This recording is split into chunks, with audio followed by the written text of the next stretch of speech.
And we're back. I love, love, love that I get to interview interesting people. It's hard to believe that back in 2015, when I first started this, I was so nervous. Oh my gosh, never judge yourself on your first 3 attempts, but you can always look for improvement based on your last 3 attempts. But if you go back to my first few episodes, uh, thank you for being kind. But now I'm nearly 400 episodes in, and I get to interview amazing people like today's guest. Let me, without any further delay, introduce you. Today's guest is on a mission to help people recognize and disarm the negative impacts of stress before it leads to crisis. With over 40 years studying the brain, an MBA in knowledge and learning management, and a master's in clinical counseling, she translates complicated science into accessible tools for building resilience. In her private practice, she works primarily with first responders diagnosed with PTSD. She empowers entrepreneurs and professionals to proactively manage stress and overwhelm. Her background as an experienced educator allows her to deliver insights with clarity and compassion. Beyond one on one therapy, she provides corporate training to equip employees with techniques for optimal mental health. Her course aims to help companies avoid the high costs of absenteeism before therapy becomes necessary. She's a sought after speaker who has presented across Canada, the US, and the UK on topics like communication, leadership, and neuroscience based life skills. Her mission is to make mental fitness as mainstream as physical fitness. She's a registered psychotherapist, speaker, writer, educator, and retired business professor whose expertise blends neuroscience with practical strategies for real transformation. Please join me in welcoming Diane Wolf. Diane, welcome.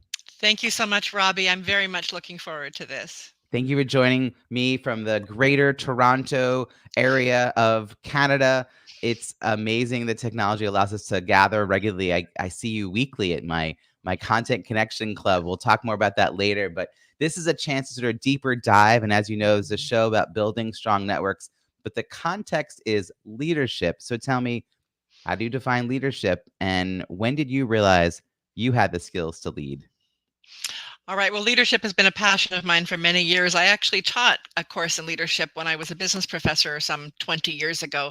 It's funny, I was listening to your fabulous interview with Joyce Perrin, and she gave her definition of leadership, and I thought, oh, crap, I like hers better. Uh, but then I realize we do have a lot in common. I use a different metaphor, but it's very much along the lines of what she was saying. And I look at leadership as being similar to being a good parent. And I know that people are going to say, wait a minute, you're not saying that as leaders we parent, our team leaders, our team members. And I'm saying, no, but look at what a good parent does. If a good parent has more than one child, they recognize those two children are going to be different and at different stages. And it's up to the parent to figure out, what do I need to do to nurture my child's development right now? And I believe that a good leader looks at every member on the team as an individual and doesn't try to give a cookie cutter leadership approach. Some people require a little bit more hand holding. Some people require a little bit more freedom. This is what it needs to look like when it's done. You figure out how to get there. Some people need a lot of reassurance they're doing a good job. Some people need a gentle touch when it comes to correction. It's very much like what a parent does. So I look at that in terms of a development for each team member. So if I have a brand new team member, that's like a new child, a new baby, and they might need a little bit more training, a little bit more information, a little bit more help. But the goal of every good parent is to have their children fly the nest and not need them anymore. And I think the goal of every good leader is to develop their team members to the point where they can function without a lot of leadership. It's almost like you're working yourself out of a job if you're doing it right. And the other thing that I think is very similar to parenting is the idea of correction. A good leader nurtures a person's development knowing they will make mistakes. And I forget who originally said this, but one of my favorite quotes is, there is no fail, there is only win or learn. And that's certainly a motto I've used as a leader. If someone messes up, and we all do, I say, okay, that wasn't good. So what did we learn from that? What can we do differently next time? I would never want my team members to be afraid to tell me, oh, Diane, I dropped the ball. I want them to come and say, I dropped the ball. What do we do? And know that I will be accepting and understanding. obviously to a certain point. There may come a time when our paths have to no longer meet because someone isn't doing what's expected of them. But I want team members to feel that I am their biggest cheerleader and that Mhm. I'm supporting them and that I look forward to them outdoing me in the field. This is amazing. I love how thorough your response was. I love this, thinking about it because I am a parent and I Yeah, do have 2 children who are very different sure. in both their needs and in their skills and in their aspirations, and recognizing that is really important, and I agree that when you have a team, they're not all at the same pace, skill level, experience level, etc. And I've been part of more and more conversations with my colleagues who are doing work around neurodiversity in the Oh, workplace. And I feel like that what you just described is applicable because every single person would benefit from certain structures, but yeah. some people need a little bit more. Yep. Like everybody would benefit from an agenda for a meeting, but some people would benefit from having it in advance. No one would complain Yes. about having it in advance, but some people won't fully participate unless they have it in advance. And it's like recognizing sometimes we do these things, and while we could just wing it, other people will be left out. And I feel like you're describing a leader who really understands their team members. I looked up your quote. It's from Gary Keller, the millionaire real estate agent, and it's there is no failure. You win or you learn. Either one is okay. So Oh, thank that you. yeah, I you're love it. welcome. I love anything that reminds us that you don't learn anything by not doing. You have to be doing something to learn something. Um, Maybe one day someone will find a way to quote me in that. But here's my next question for you though. As since you have such a vivid description of what a leader is and how they show up for their team, when did you start to realize you had some of these attributes? Well, it's funny. I was thinking about that ahead of time, and I was remembering that my mother used to tell a story about how when I was 4 years old, I wasn't in school yet because we didn't have kindergarten in the rural area where I lived. And I had two friends who were a year older, so they were already in grade one. And they used to come over and play after school. We always played school, and I was always the teacher. And my mother thought that was really funny. They never even questioned it. I assigned homework. I had two copies of the book Heidi by Johanna Spyri. So I would have one, and my two students would share the other, and I would have them read. And my mother and her friends just thought this was hysterical that these girls never thought to say, let me be the teacher. It's no, Diane is the teacher. And I don't think I'm bossy, but I definitely have always taken a leadership role. Uh, going right back to childhood, I would be organizing the games and I would be planning things, and no one ever questioned it. If anybody had ever come and said, could I have a turn being the leader, I'm pretty sure I would have said sure, but nobody questioned it. Yeah, it's certain people have an aptitude to move into those leadership spaces, and because they're so comfortable and confident in it, and others generally aren't, they're like, "Oh, good Yeah, Diane's here." But I love that you hadn't even been to a physical school and no, you were the teacher, I was the teacher. helping them through their paces. Clearly, you were that kind of kid also on the playground, organizing people. Yep. As you got a little older and teachers started to maybe notice this in you, did they seek you out for projects or to take on certain roles? Did you run for student office or get involved with after school clubs? Like, how did you show up as you got a little further into schooling? Well, I joke about the fact that if Ritalin had been invented when I was a kid, my parents would have had me on it. But of course, that's not a joke. And as a psychotherapist, I'm obviously not poking fun at ADHD, but I do believe that I had an incredible amount of energy. And I think my teacher's goal was always keep her busy, so she doesn't become disruptive. So I was involved in everything. I'm a nerd. I know that you know that about me. I'm a lifelong learner. I am passionate about learning. If I won the lottery, I would do my PhD. So I have always been very, very involved in school things, but then extracurriculars. I did a bunch of different sports, and teachers did seek me out. I was a spokesperson quite often. I'm looking back and thinking the teacher would get me to present, even as recently as in grad school, which my second grad degree I finished by the age of 60. There was a professor who was retiring, and the chair of the department asked me if I would give the thank you to him. And I thought, you don't even know me. Like, why are you picking me? But that's been consistent. I remember, in high school being asked to give the talk at, Remembrance Day ceremonies. And Yeah, Yeah. it's been a consistent theme. Yeah, I was hanging around a teen center in high school, uh, so much so that they asked me if I wanted to take a job helping them clean it, and I was like, "Sure," you know. And then I heard them talking about a legislative breakfast. I didn't even know what that meant. And they're like, "Come here, come here." They're like, "We need a youth speaker." And I'm like, "Well, okay, sure. What am I doing?" And they're like, "Oh, we're gonna meet in front of legislators." I'm like, "I don't really think I understand what that is, but okay, guys in suits. All right. What am I talking about?" "Well, we're gonna talk about why the teen center is so important." I'm like, "Oh, I can do that." I was like 14, just like, sure. Clearly, I already was pegged as the kid who will do that, right? Like, Yeah. and it's like those opportunities come to you and then you get better because you've had that opportunity, Hmm. right? Don't like I said when I was first introducing this to the replay viewers, I said, don't judge yourself in your first 3 attempts, judge yourself in your last 3 attempts. And for those of us who have had a lot of attempts at bat, we get better at these things. Hmm. So no wonder you got pegged to speak all these different times. When you were, I don't know, say 12 years old, did you have a sense of what you were going to be when you grew up? Was college a given? Was there a path laid out, maybe based on family expectations? Like, what was the future from your 12-year-old mind? Wow, that is a very interesting question. So, when I was very little, apparently, I told my dad I wanted to be a psychologist, and in the next phrase said, "What does psychologist mean?" So that's pretty funny, since I did end up, becoming a clinical counselor. But my path was very, gosh, the road has been broken at different times. So I lost my father when I was young. He died of cancer. So when I was 12, I was still pretty grief stricken. I don't even think I was really thinking about the future. My mother, at that point, young widow, went back to school and completed her degree. And so that was really hard for her as a single mom. And I do remember hearing typing. That's how old I am. Hearing her type in the middle of the night. I would wake up and hear typing. So I certainly wanted to go to university.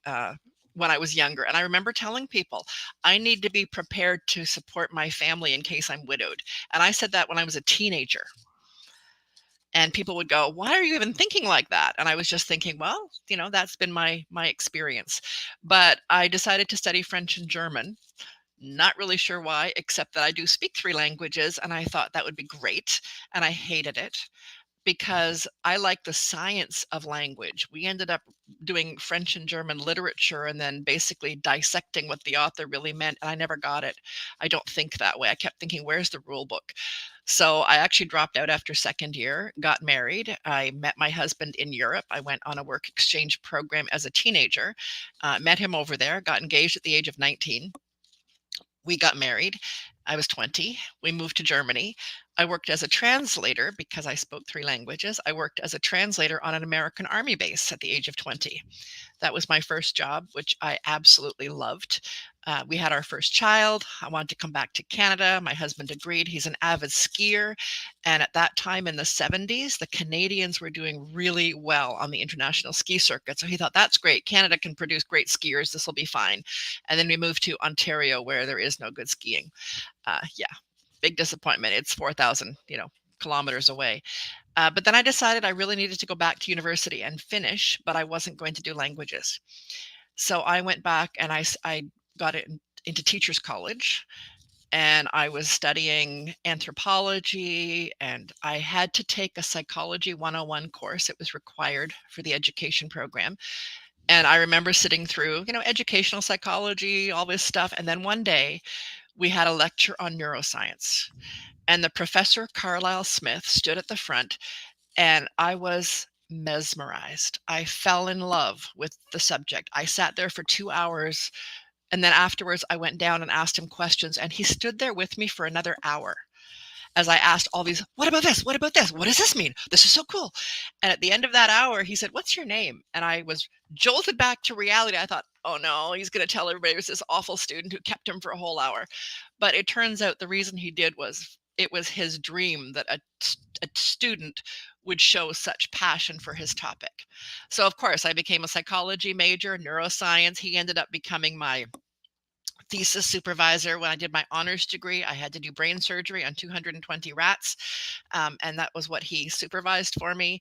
And there was no turning back then. So now I had a degree in neurophysiological psychology. Okay. Wow. Wow. Okay. I want to unpack some of this. First of all, your love of languages, but there's a difference between loving languages and wanting to study the literature in another language. Absolutely. So funny that you didn't, you have to find those things out. You would not have known, Yep. but you got to apply your love of languages as a translator on American base, which is cool. The fact that you went overseas and met the love of your life and got married at 20, which I didn't get married till I was 39. So it just feels like, wow. Can you imagine what life would be like if you like found your person that young? And then that you're committed to going back to school, and only through happenstance of a required course, Yes. you see this one lecture and you fall in love with this topic, Yeah. which must have been kind of cutting edge. Like, is this sort of a Oh, yeah. new topic back then? Oh, yeah. There was no such thing as neuroplasticity. Um, Mm, we had this many neurons, and when they died, they died. And if you had brain damage, that was it. There was no hope. And of course, now we know that different areas of the brain can regenerate certain structures and create new pathways. It's true the neural pathways don't regenerate themselves, but we can generate new pathways to go around damaged areas. And yeah, it was cutting edge. But even back then, I look at what we thought back then. This is going back 40 years, and what has changed. And that's why I've been studying neuroscience ever since, because every year there are new developments and new things. And what I learned back then is not even relevant now. right, but it was the foundation to get started in a field that Yes. was gonna be ever evolving Yeah. and fast paced evolving as Yeah. new discoveries were happening worldwide. Yeah. Amazing to catch that initial wave of anything new like that, but something particularly like neuroscience, which even today, there are young people and older people who are like, "What?" And, like, as soon as you hear about it, it just captures the imagination, Yes. and it's definitely one of those things. Like, I guess if someone said, like, "Where would you wanna spend more time if I had sort of the free time to explore things without any sense of where I would monetize it?" The idea of the neuroscience pieces are just really interesting, and I do have friends who've gone to some coaching based on that. So I just think that there's Mm. a lot to learn about how we relate to people. I don't Yep. know if you know this, but I have a master's in social work. No, I did not know that. Yeah, and, I went and I did, macro, like, focus, so Hmm. groups and organizations. So I do use it Ah, all the time, like, groups and organizations, that's kinda what I do. But I was required to take a human behavior in a social environment class, which is the sort of direct practice yep. class. Yep. And, I, was required to learn the DSM and all that, and it was very interesting how the other students who were very much into like, I'm gonna be a therapist and hang a shingle and like that, I'm gonna work at a hospital and work with one-on-one people. And I was like, oh, but if someone's needs a coat and they're cold, like why don't we just show them how to get like I kept thinking like larger advocacy Right. organization kind of ways, but getting the language of that course helped me really understand like how to interact with people one on one and then part of a group Mhm. experience. So while I never desired to be a therapist, I did get a lot of education in that background. And I think I use it. It's sort of Mhm. mentioned on my LinkedIn. And I got to Yeah. teach for a college for a few years because it was considered a terminal degree for the purpose of Mhm. teaching at a Yep. university. So I did have that opportunity. But these are the things that we don't know about each other, even though we meet all the time. Yep. So, I know you as an entrepreneur, Yep. and while some therapists have their own practice and Mhm. may consider themselves to be in the world of entrepreneurship, it feels Mhm. like you morphed a little bit along the way. So, when did this shift for you? Like, when Mhm. did you go from, I got a degree, like, did you immediately know what kind of work you wanted to do once you had this degree? Like, how do you apply a degree that's so unique in that time period Yeah, 40 that years ago? Who is hiring people who have this and now you said you had, like, a physical understanding. It wasn't just, like, you understand the brain in, like, a theoretical way. You had an applicable way of doing it, and yep. who hires for that? Well, that's yeah, I'm not sure how long we have. That's another long story. But at that point, I wanted to become a neurosurgeon or a neuroscientist. And I had professors who were very encouraging of me doing that. But remember, I had gone back to school when I already had one child, and I had to decide, am I going to have one child raised by a nanny, or am I going to have, a bigger family? And having a bigger family won. So I decided not to pursue neuroscience, and I ended up doing all sorts of things. I ended up teaching German. I ended up teaching French. All these things I did while I had small children. I eventually went on to have 3 children. And I just worked part-time doing different things. My husband's a master carpenter from Austria, so he was the main breadwinner. But along came a time close to the year 2000, and I did a lot of speaking because, again, I was always asked to speak. I remember wanting to take a parenting course in 1982. We moved back to Canada after 4 years of marriage, and I had a 2-year-old at the time, and I was desperate for help, and I called a local agency, and they said, well, we have a parenting course, but we don't run it right now. We don't have anybody to facilitate it. I said, I'll facilitate it. Like, please just let me get in there. So I ended up facilitating parenting courses and writing a parenting manual. And I was interviewed by a national magazine as a parenting expert. And really all I was doing was saying, if nobody else will do it, I'll facilitate the group. So I did a lot of things and I was really busy. But then my husband, one day, well, he was having trouble with his vision. And I said, that's it. We're going to get you glasses. And I remember going to the optometrist and my teenage son saying, don't let daddy get geeky glasses. And we went to the optometrist who basically said, I can't help you. And we went on to a number of specialists. And I said to my family doctor, I said, look, he's losing his vision peripherally, bilaterally, simultaneously. Doesn't that indicate there could be pressure on the optic nerve at the optic chiasm? And my doctor looked at me and said, how long ago did you study neurology? And I said, the structures in the brain haven't changed. Anyway, I loved my family doctor, but he basically was like, yeah, you're diagnosing Diane. Like, you really don't have a medical degree. So they sent us to a variety of specialists. And one day my doctor called back and he said to me, are you sitting down? And I said, yep. He said, you were right. It was a brain tumor at the optic chiasm where the nerves cross. So basically, yes, I diagnosed my husband's brain tumor. Wow. Yeah. So one day to the next, all of a sudden, he's not going to be working and he's the single income provider while I have all these part-time ventures going. So at that time, I belonged to the Canadian Association of Professional Speakers because I was doing a fair amount of speaking, but not enough to support us. And I reached out to them and I said, does anybody know of any like other speaking gigs I can get? Because like from one day to the next, we have no income. And a friend of mine recommended a company out of the States, Fred Pryor, I think was the name of the seminar company. And so I applied to speak for them. I got an interview. The interview was the night before my husband's brain surgery in Toronto, which is about an hour and a half from us. And I remember going with my husband to the hospital while we did all the pre-op stuff and then running down Bloor Street to this interview, putting on lipstick halfway up the stairs at a mirror in this ballroom area. And I did my interview and they wanted me to come back the next day to do a formal presentation. And I said, oh, you know what? I'm actually only in Toronto anyway because my husband's having really serious brain surgery tomorrow and he's going to be under the knife for at least 6 hours. So can I do it tonight? And they looked at me like, this lady's lost her mind. And they said, okay. So they gathered up the group of my competitors to be the audience. And Wow. yeah, I know. Everyone was so kind. Anyway, I did the presentation, got the job. And within 2 weeks, I was in Kansas City for training.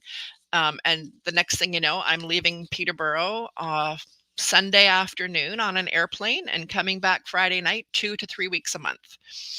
And I'm speaking all over Canada, the northeastern US, and the UK. Okay. Wow. Okay. There's so much here. So he's okay now? He's okay now. Well, I mean, he had brain surgery, but he's Yeah. okay. He's much better than they expected. He's okay. Yeah. I have a friend who's going through a second round of dealing with brain cancer. So yeah, there's a lot there, even when it goes well. So the idea that you took on, I'm gonna take on the being the breadwinner, and who was taking care of your husband and your kids, you're gone for, it sounds like, 10, 15 days a month. Yeah. Yeah. Well, Major change. crazy. Well, his tumor was benign. It was in the pituitary gland. It destroyed his pituitary gland, but it wasn't.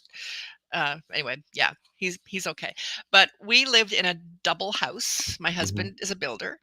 And we had built an attached house for my mother and my stepfather while they were still alive. And at that point, my stepfather had passed away, but my mother was living in a house attached to ours. My kids would have been 20. Christine was at university. The boys would have been, they're 4 and 5 years. So 11, 15, and 20.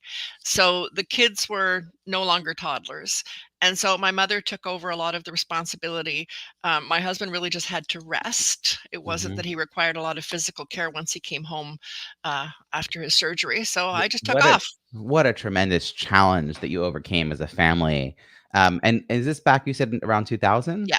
So 20 plus years ago. Yep. And you had fortunately already been a part of CAPS, the Canadian Yes. Association of Professional Yes. Speakers, because I mean, knowing professional speakers gets you those kinds of opportunities that you don't even know exist. Yeah. Um, and I've known people who have gone through and done some of those trainings where, like, you basically start at one end of Ohio and you drive to the other end of Ohio into different motels to Yep. do different, like, HR seminars along Yep. the way, and there's, like, 6 to choose from, and it just churn and burn. You just keep Churn going, and keep burn. going. Yeah, and, it's not something you wanna do long term, but if you just need to make some money and get some experience speaking, you'll feel a lot more confident at the end of that. I mean, just Oh, yeah. and know how to deal with different audiences, right? Yes. And take on different topics, and it's just like, yeah, someone has to do it. Yep. It's very interesting way to start in the world of speaking. So, when did you start shifting your topics though, and moving away from, doing, I guess, topics that other people were declaring as being important? Okay. So 9/11 killed my speaking career. I had a speaking engagement in Lower Manhattan on September 20th, and on September 15th, they called me and said, "quote The building you're going to speak in is in the cordoned off area at ground zero, but don't worry, it'll be fine by Thursday." And I said in my most professional, articulate voice, "I'm not coming." And that was the end of that. I'm not getting on a plane. Our government is recommending we perhaps not go to the States right now. So all of a Well, not sudden, wait, not even not like, forget not going to the States. I'm sure if you were going to Seattle, you may have considered, but, like, to go maybe. to ground zero days after, which later we learned was, like, a toxic space to be in Yeah. health-wise, like a Yeah. horrible space to be in. That's amazing that they were like, "I'm sure it'll be fine." I don't know what they were thinking. And the night No idea. before 9/11, I flew home from Washington, D.C., which is sort of another whole story because the Yeah. next morning, my mother, who lived right next door, came over and said, "Are you watching television?" I said, "I just got home in the middle of the night from Washington. Why would I have the TV on?" And she said, "Turn on the TV." And we watched events unfold. And I just thought, Oof. yeah, I'm not getting on a plane right now. I'm a Yeah. chicken. So now I'm unemployed all of a sudden. This would be, 2001, September. I am unemployed. And a friend of mine uh, was asked to teach a course at the local university on presentation skills. And she said, "Nah, I don't do that. I'm a writer." But you know what? Bless her heart. She said to this woman, she said, "Did you know that Diane Wolf is actually thinking about not doing any more international traveling? And I bet she would be available." And she made it sound like they better hurry and get me. So I got a call from the university, basically, "Any chance you'd be interested in teaching?" And I'm thinking, yeah, I'm broke. I didn't say that, but right? Like, thank you, Anne, for recommending me. So I started teaching at the university in the continuing education program, and I taught uh, business writing and leadership and presentation skills and a few other things. And I did that for a couple of years. And then the business department at the university, who knew that I was doing this, and I was on a bunch of committees and I was directing the continuing education program, they wanted me to teach a third year organizational communications course in the business department. And I said, "No, I have an honors degree in neuropsychology. I can't teach in the business department." And you would need an MBA. And I didn't apply. And then I got a call from the chair of the department. "We're still waiting for your application." I said, "I'm not applying." And finally, the chair of the department came across the river to where my office was, and she said, "We want you to teach this course." I said, "Fine, but I'll do an MBA."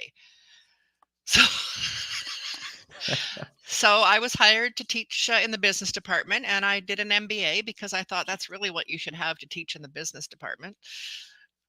And my friend thought I was just crazy. Like, you're hired to teach a course, so you're going to now go get qualified to teach the course you're already teaching. Yeah. Yep. Yep. It's funny because there's a lot of psychology here around how women don't apply. Men think Mhm. I have 45, 50% of the qualifications. I'll figure the rest out. Women have 80% of the Don't. qualifications and say, oh, never mind. Yeah.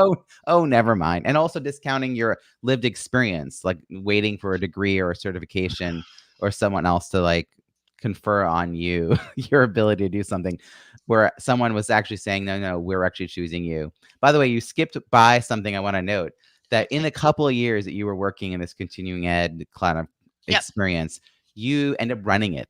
Yep. You are on these committees, right? You didn't just show up, clock in, do a couple of things, and leave. You weren't like, I'm only on campus for the hours I'm needed, right? You kept raising your hand. You Yep. know, if you do the things you say you'll do and do them quickly, people will trust you. Like Yep. that is the best way to build trust quickly. And it sounds like you're a person who kept showing up, being like, sure, I'll do that, and then doing it without needing to be reminded and nudged and all that. And so people kept giving you more and more opportunities because of that. And it sounds like Yeah. that's your lifetime that's been cumulatively happening. And you're always a little surprised, like, really? Me? Why are they picking on me? I I don't know. know. I But know. it's because of that. Like Yeah.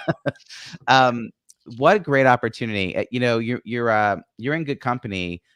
Dory Clark, who I know I always talk about in our Content and Connection Club, she's a theology degree, and she Really? teaches business courses Yeah. at really well-known, like Duke's Fuqua Yeah. School of Business. She gets flown to like other countries to do these 4-day, classes for business students, and she does not have and does not seek out to have an MBA. So it's like lived experience. If you're smart enough and you know a little more than the next Yep. person, you can get opportunities. But now you've got the MBA, Yep. you've got the business experience teaching. Yep. How does that then fit in with the life that you thought you were going to lead? Because you were a therapist, you wanted to I wasn't be a therapist yet. oh, but you like neuroscience, so you weren't I, yet a l- therapist. I Yeah. So wasn't yet a therapist. where'd you No. go? All right. Well, here I am teaching at the university and loving it. And I'm teaching, as I say, leadership management skills, entrepreneurship, my organizational communications course, which I'd originally been hired to teach, and I was teaching full time. I was on an annual contract, so I didn't have tenure. It was just an annual renewable contract. And then in 2008, my mother was diagnosed with dementia, and I needed to be her caregiver. So I kept my part time course, but I quit my full time teaching position to look after her. And 3 years later, she passed away, and I didn't have a full time teaching job anymore. I'd only been working, part time. They had, in the meantime, hired someone to replace me, which I totally knew they would. I mean, I quit, right? I that's understandable. I didn't expect my mother to pass away so quickly. But so the year that before she died, my daughter had given birth to my first grandchild, and Christine had been on maternity leave for the year, as they do here in Canada. And she was thinking about what is she going to do when she goes back to work. She's an environmental engineer. And I said to her, I'm already looking after Oma, which is what we called my mom. And I said, you might as well give me the baby too. So the last year of my mother's life, I had a 1-year old and my mother to look after, which was, quite lovely, actually. And then my mother passed away, and my daughter said, I guess now we have to go and find, childcare because you'll have to go back to work. And I said, I just lost my mom. Don't take my baby. And so I was lost. I was absolutely lost. And so I thought, well, if I'm looking after Julie, who would now be almost 2, might as well bring in a few other kids and run a daycare. This Again, fits. my whole This tracks with your life. Yes. Yeah, just do what you got to do. Just pick yourself up, pivot, do what you got to do. So I ran a daycare, and so I brought in 4 other kids. So all day long, I had 5 little children around. And I went for grief counseling because I felt completely lost. I didn't have my job anymore. I didn't have my mom anymore. And I went to this grief counselor who was amazing. She was in her 60s. She was finishing her PhD. And when I told her, I said, well, my mom died and I'm 50-ish. I can't remember exactly how old I was, but early 50s. And I said, my kids are growing up and don't have a job anymore. I guess I just wait to die, which sounds pathetic.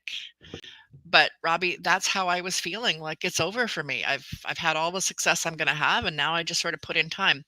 And she said, quote, that's not going to fly with me. And I often wonder, how did she know that that's what I needed to? I didn't need somebody going, oh, you poor thing. I needed somebody to go, yeah, no, forget it. That's not happening. And she said, what did you always want to do? I said, well, I wanted to be a neurosurgeon, but it's too late for that. And she said, why? Did you want to do that? And I said, the brain, blah, blah, blah, blah, blah. And she said, have you ever thought about becoming a counselor? And I said, well, that's really interesting because when I taught at the university, it didn't take more than 3 weeks before the chair of a department said to me, what are you, like the universal den mother? Because the students would be lined up at my office to come and talk to me, and I would be their cheerleader. And here's that leadership, right? I'm trying to bring them to a point where they're going to surpass me, and later on I can learn from them. And so I realized I have been counseling. That was the best part of teaching. And then I said, but I don't want to do just regular sort of counseling. I'm really interested in the brain.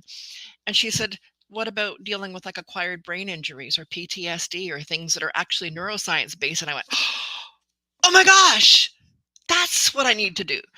So, but now I have to go back to grad school because I'm not a therapist, right? I have an MBA in learning and knowledge management. So I applied to go back to grad school and I could do some of it online. So while I was running my daycare, I took every course that I could online. And when the kids were napping from 1 till 3 every afternoon, I was studying and evenings. And then it got to a point where I only had 2 years left. And I closed the daycare when the kids went off to school. It was a natural ending. As soon as they went to kindergarten, I didn't take anybody else on. They're gone. And I drove to Toronto for 2 years, went deeply into debt to do it, but finished my degree in clinical counseling and graduated in time to turn 60. And then launched my private practice. But I never wanted to just have a private practice. I really wanted to get back to my passion for teaching and speaking. And that's why, even as I was opening my practice, I deal primarily with first responders who've been diagnosed with PTSD. I've been developing courses and writing and speaking on how can we help people not have a breakdown. I love this. And, so you and I get to see each other. You're a member of the Content and Connection Hmm. Club. For those who are listening, you can go to contentandconnectionclub.com to get a 7-day guest pass so you can hang out with Diane and I. There's a weekly mastermind and weekly co-working and lots of other great features. Hmm. And Diane, I was just thinking about, and I said this to the guest I had that I interviewed last time, which is Joyce Perrin, who's a member of the club. Yes. She's 87, and Yes. Dorothy Wilhelm is 90, and these women are still building businesses, Yes. still speaking, still creating content in all kinds of forms, and it's amazing. And it gives me a real sense of what my future can look like, because I already Yes. know today, as does my wife, that I'm never officially retiring. I'll change what Yeah. I focus on, and I, you know, might work a little less some years.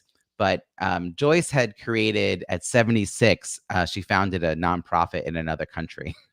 And that's the kind of thing that I'm like, yeah, yeah, I want to know that that's possible. It's like, Yes. and so you finishing a degree at 60 to start a new path, like to me, that's really, it's inspiring, but it also shouldn't be so unique. Like Yeah. it's hard to find at the age of 60 plus other people who are in that same I'm driving forward, I'm driving forward. When a lot of people, and I wondered if this happened to you, a lot of peers and even spouses are like hitting the brakes. And Yeah. so you're like, yeah, let's just keep building. Oh, I just thought of another thing to create. I'm going to found this thing. I'm going to build this course. I'm going to go to this conference in this other country. And then, all your friends are like, let's look at this brochure for like Florida. And you're like, I don't really want to just like retire. So how did that go for you? Because you're like raring to go. You're like in your Yeah. 60s, ready to build something. You're finally getting to your passion. Did you get the support you needed? Well, my husband is very supportive, which is, of course, fantastic. My mother was also very supportive before she passed away of me doing my MBA to teach at the university. I mean, I have wonderful friends that I'm very close to and I love, but yes, they're either retired or thinking about retiring. But I have to say, Joyce and Dorothy in the Content and Connection Club have been they have no idea. They've been so inspiring to me because I'm used to being the old lady. I mean, I'm the grandma. I have 7 grandkids.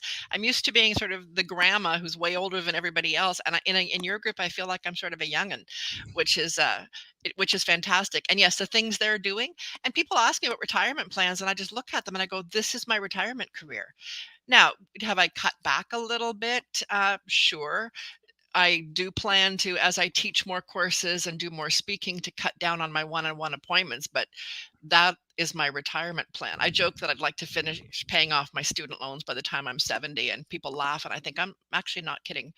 That would be good to get out of debt by the time I'm 70. That would be, yeah. Yeah, it'd be great. Yeah.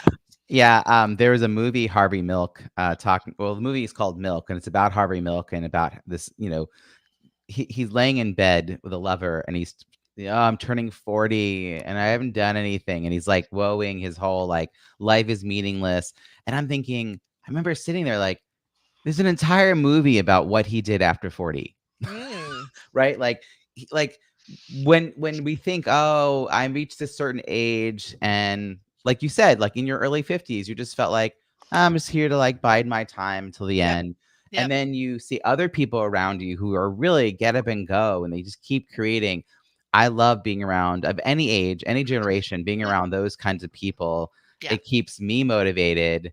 And when I have like that low moment, they're also the people who like pick you up and like Yes. help you see, like that therapist you met with, who the grief counselor, who was like, it's not going to fly for me. Like, Nope. let's keep going. Like, pick the next thing. Don't just like, woe is me. Yeah. So I love this, and I love the space we've created, the Content Connection Club. It's really remarkable. The span, like speaking of the youngin, like I'm Yes. turning 50, and I'm like, I am truly generationally, I'm like 2 generations behind Hmm. Joyce Hmm. and Dorothy. Yep. Uh, like they're the silent generation, and then there's the boomers, and then I'm like Gen X coming up in the rear. Right. But it's such an honor to be here and to see from all these Mm. other people that are in the group with us. So I wanted to know kind of how you think about your larger network. Speaking of Mhm. staying in touch with people, how did you start attracting the right people to you who were going to help you stay inspired? What led you to join CAPS initially? Mm. What? So how do you think about nurturing those wider networks? I always think that we're gonna stay in touch with our close contacts, our friends, and Yep. maybe like interspersing through the years, maybe it won't be consistent, but we'll always stay in touch with certain people. But then there's like the people who are the second and third layers or tiers out. You see them once a year at a conference. You work with them 5 years ago, but haven't had a reason to since. Mm. But you like each other. Hmm.